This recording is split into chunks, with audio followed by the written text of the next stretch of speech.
Tuscany region of Italy offers a very unique cuisine, very tasty too. And today I'll show you how to make a Tuscan-style soup with sausage. And I've started with a deep stock pot, and I'm going to add a combination of both mild and hot sausage.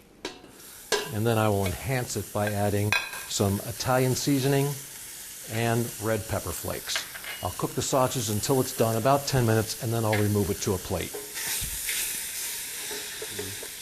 Now add some diced pancetta or bacon if you don't have pancetta, and cook it until it's crispy, and then remove most of the oil, but leave just a little bit in it in the pot. Now in that pancetta and a little bit of bacon grease, I'm going to add in some diced onion and some diced garlic and cook it for just a few minutes until the onion softens. Now I'll add in 2 quarts of chicken broth.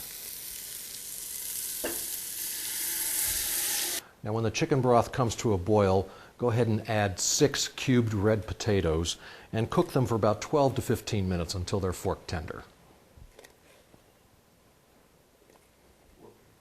Now I've reduced the heat to medium, and I will add back the cooked sausage and then a cup of cream or half and half, and then I'll let it cook until everything is heated through.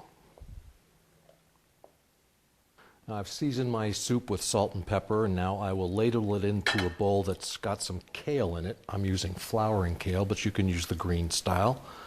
And that is one delicious soup. And you can get the recipe by writing to me here at the station, or log on to the website and click on the Kitchen Guy icon. I'm Chef Jim. Mille grazie for watching Kitchen Guy, the tastiest 2 minutes in television. I'll see you next time.